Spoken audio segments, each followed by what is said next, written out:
Se o brasileiro não é louco, ninguém respeita. Se você não desce nas tamancas, você não é notado nesse país. Um país que só se respeita louco, a gente ainda é acusado de discurso de ódio.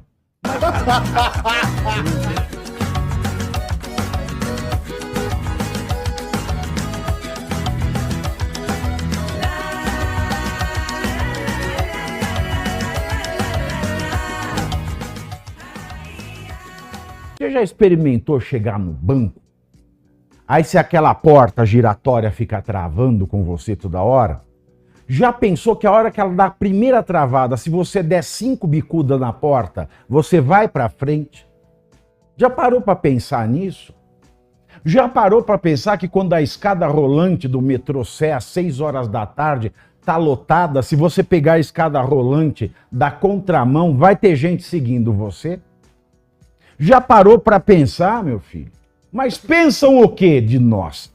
Entregam esta porcaria de país, este país imundo, sujo, corrupto, este país hipócrita, essa democracia de mentira, um lugar onde o povo não é respeitado por quem o representa, num lugar em que o povo não é respeitado por quem administra a justiça, num lugar onde o povo não é respeitado por polícia, por Ministério Público, no lugar onde o povo não é respeitado nos seus direitos, no lugar onde o povo sequer aprende os seus deveres, no lugar onde o povo, 50% dele, não tem água e esgoto tratado, no lugar onde o povo, se tem uma casa invadida, ela vai ficar invadida, no lugar onde o povo leva calote, o estelionatário tá mas eu tô rindo à toa. No lugar onde 1% dos estupros é resolvido na justiça. No lugar onde menos de 30% dos homicídios é resolvido. No lugar onde você não pode sair com o telefone na rua porque é assaltado. No lugar onde você paga cada vez mais impostos e tem cada vez menos serviço. No lugar onde mentem para você descaradamente quando você, cidadão comum, como eu, vai reclamar enquanto o traficante está solto, porque o tráfico é privilegiado, o assassino nunca é pego em 70% dos casos, o estuprador continua estrupando, como dizia o velho deitado, em 99% dos casos, enquanto você continua sem água e esgoto, enquanto você continua pagando para político, continuar correndo para ficar parado no mesmo lugar, num país onde a transgressão aos direitos individuais agora é moda. Recebe sigilo judicial, como se o sigilo tivesse o condão de tornar lícita uma operação ilícita, no lugar onde você sofre mais pega, estica e puxa que a festa da Xuxa, se você reclamar, aí sim você vai preso por discurso de ódio. Espero que todos tenham dado o seu like, que todos estejam comentando e compartilhando o link para que nós saiamos desse limbo, desta miséria de audiência que nós encontramos neste momento. Vamos para a notícia, porque as pessoas merecem saber a verdade. Se não der uma de louco, não tem jeito, né, Pavi? Não. Vamos lá. Bom, Pavi, a primeira informação vem do Estadão e falando sobre reforma tributária. Reforma tributária deu mais um passo ontem, quarta-feira, dia 24, com envio pelo governo ao Congresso Nacional da proposta de regulamentação. O ministro da Fazenda, Fernando Haddad, disse acreditar que a regulamentação pode ser aprovada na Câmara até o recesso parlamentar em julho. Depois disso, iria para o Senado. A reforma tributária deu esse passo ontem, quarta-feira, com envio ao Congresso para sua regulamentação. O que chama atenção, Pavi, é que são 300 páginas que precisam ser discutidas e o que eu sinto é que é um afogadilho mais uma vez, Pavi. Afogadilho. Essa reforma começa, Pitoli, que ela é inconstitucional. É o primeiro ponto dessa reforma. Votar uma reforma constitucional Está todo mundo debatendo uma reforma inconstitucional, flagrantemente inconstitucional, e o Estadão teve a pachorra de escrever esse trecho na matéria que me deixou muito louco, Pitoli.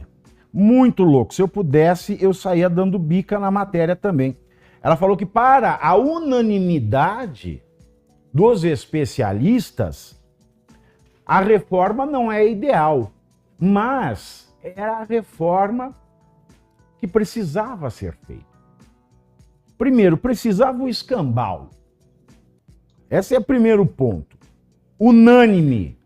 Já dizia Nelson Rodrigues. Toda unanimidade é burra. B-U-R-R-A. Então essa unanimidade que o jornal Estado de São Paulo tirou esse dado da unanimidade, deve ter tirado do famoso CAD-MDMC, o Centro de Estatística Aplicada do meio do meu c... São essas estatísticas que pipocam na imprensa quando se tratam dessas notícias. Aí você olha, essa reforma, para quem não lembra, é a reforma que vai adotar para o consumo, porque ainda tem 7,5 bilhões, tem mais imposto no Brasil do que cidadão no mundo. Precisava de uma reforma? Precisa de uma reforma. Mas nem toda reforma é desejável. Você não vai fazer uma casa numa encosta que ela pode deslizar. Então fizeram essa reforma porca, essa reforma inconstitucional, para pegar os impostos sobre o consumo. Aí eles tiveram a ideia de fazer igual aos países mais avançados nessa matéria e criar o IVA, o Imposto de Valor Agregado, que é o famoso imposto único. Mas no Brasil, na terra da dita três teta, na terra do saci de duas pernas,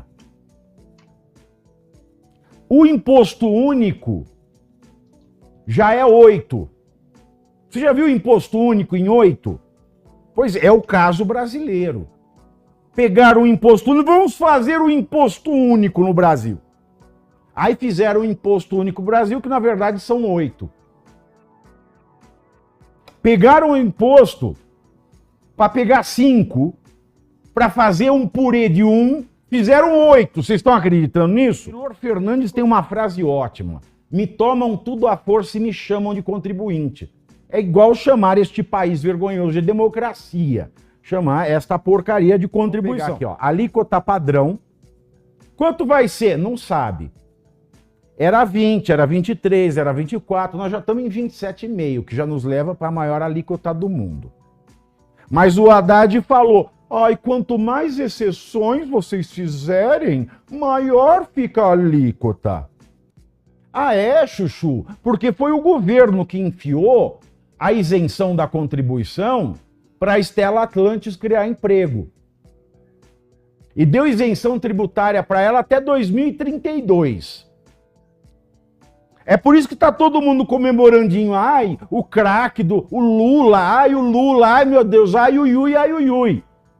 Mas ninguém para ver que a criação de emprego no setor automobilístico foi porque ele praticamente zerou PIS, COFINS e SLL da Stella Atlantis, que é a maior montadora de carros, para que ela realmente criasse emprego. Então isso é uma verdadeira camuflagem, meus senhores. Porque ela vai ficar isenta, mas vai no popô de quem? Vai no popô da pequena empresa.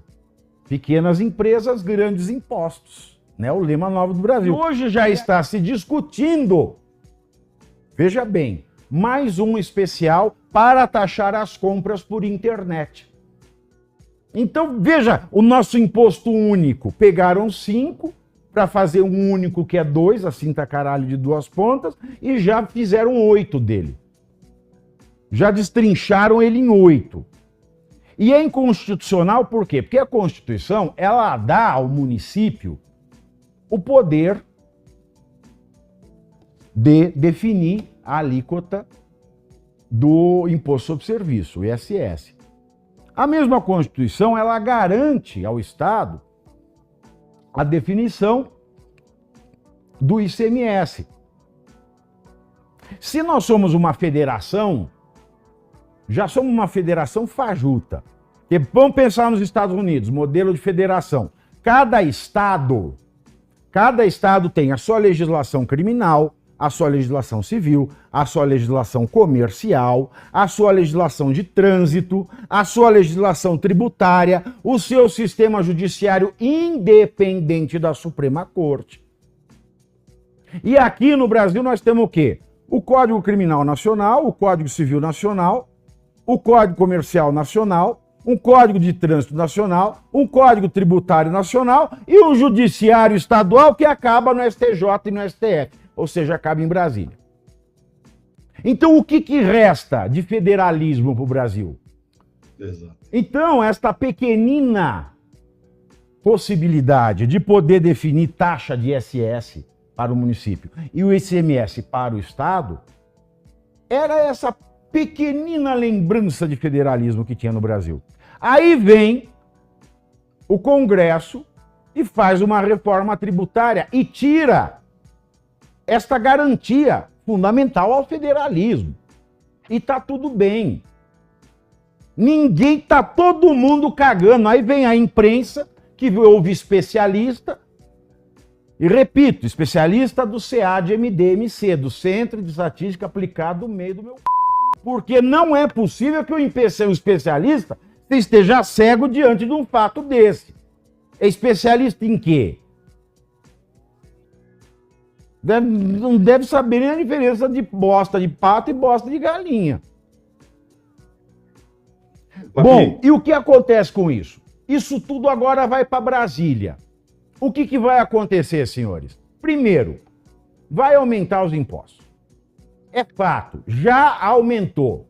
E os estados já aumentaram muitos dos impostos de ICMS porque sabem que vão ter uma participação maior desse bolo. Porque vai se pagar no consumo, vai para Brasília e o estado e o município vai ter que ir lá com o pires na mão pedir dinheirinho. O que vai acontecer, senhores? Vai acontecer que nos estados e municípios nós só vamos ter eleições de caudilhos do presidente da República. Porque quem não tiver bom relacionamento com o presidente da República, ó, taleiro entupido. Eu queria agradecer a todos vocês que contribuíram com este programa, com a sua presença irreverente, com o seu compartilhamento, o seu comentário e, é claro, a curtida. A curtida é o que mais vale. O quê? O seu like. Este sinalzinho aqui que é o curtir, que você vai pegar e vai apertar quanto der. Agradeço a companhia e vejo vocês amanhã aqui neste Bate-Canal